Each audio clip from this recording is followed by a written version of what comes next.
So now we're going to learn about sharps and flats.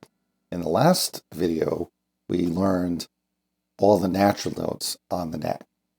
Now we're going to fill in some of the frets that we didn't do last time, which are called sharps and flats. So just as a quick little review, natural notes that term refers to the 7 letters of the musical alphabet, which are A, B, C, D, E, F, G. Unaffected, unaltered, no sharps and flats. Just the 7 letters. Now, the thing to remember about that is that those 7 letters can be played in different octaves, right? So I can play A, B, C, D, E, F, G. That's 1 octave. I can play them in a higher area. A, B, C, D, E, F, G. Or A, B, C, D, E, F, G. So there are 7 letters, right? A, B, C, D, F, G that can be played in multiple octaves. Now, what we're going to do is we're going to learn about sharps and flats, which are alterations of those 7 letters. And those alterations bring a note either up a half step or down a half step. And we call those sharps and flats. And again, I keep saying this. I know this may be basic for some of you, but some of you might be beginners just learning this. Some of you might have been playing for a long time. It might be great players. And maybe you don't know the notes on the neck. Maybe you don't even understand what sharps and flats are. Hopefully this is going to kind of fill in some of that missing information. And this is all going to be very important later for music theory and stuff. Now, the first thing, let's start with sharps. So let's say I want to play a G on the 6th string, which is this string. Now, I'm going to count up. Now, I'm not always going to count up. I'm just doing this now because this video is kind of a continuation of the first video. So E, half step to F, whole step to G, right? So there's the G on the 6th string. Let's say I want to do a G sharp. All I would do is bring that note up 1. So G sharp, right? That's what I meant by it's an alteration of the natural note. So G is the natural, right? No sharp or flat. And now I'm altering the G by bringing it up 1. So now it's a G sharp, right? And that's true for any note. The only notes that don't have sharps are E, because remember E to F is a half step, and B to C is a half step. So no sharps and flats. So, and here's a little secret. Later on, they can have sharps, but we're not going to worry about that now. We're going to keep it really basic and really simple. So for now, there's no E sharp and there's no B sharp because there's nothing in between those two. They're half steps, all right? So now let's say I wanted to do a C sharp, okay? So, and I'm going to do it on the 5th string. So A is the 5th string, A, whole step to B, half step to C. Now, so we're on the C here. So now we got to do a C sharp. I just went up 1. C sharp. Just up 1 fret, literally. And that's true for any natural note that you want to make a sharp for. You just go up 1. And remember in the last video, every time I refer to up, I'm referring this way. So C sharp, G sharp, going that way. Now the opposite of a sharp is a flat. A flat is when you go down 1. So if let's say I wanted to do an A flat, and I'm going to start the A on the 6th string. So let's count up again. E, half step to F, whole step to G, whole step to A. So there's the A right there. Now, let's say we wanted to do an A sharp. A sharp, right? Let's go back to the A.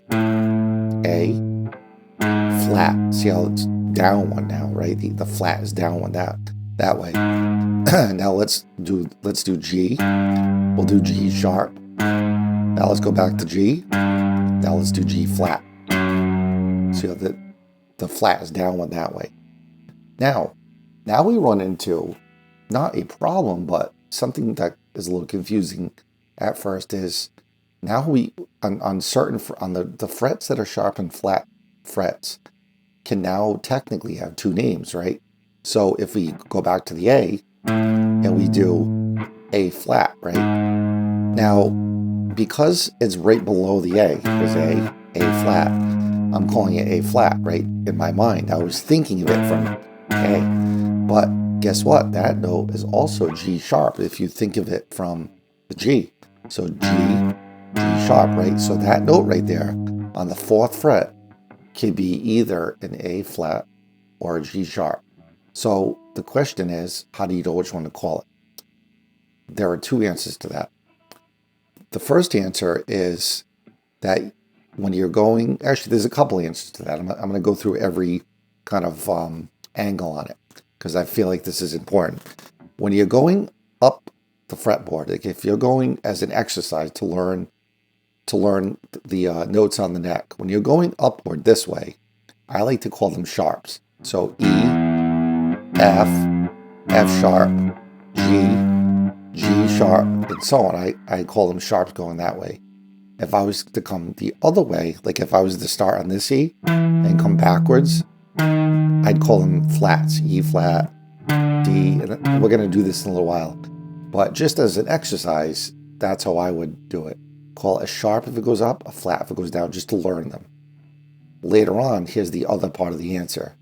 When you get into scales and keys and things like that, there are going to be times when certain notes have to be called by a certain sharp or a flat.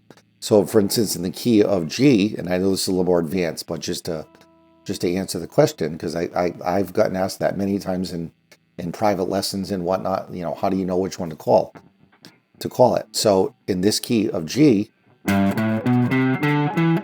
you have this note right here. Now, out of context, that note could be an F sharp or a G flat. In the context of this scale, if I say the letters out loud, G, A, B, C, D, E, I need to keep the scale in order. Scales have to be alphabetical.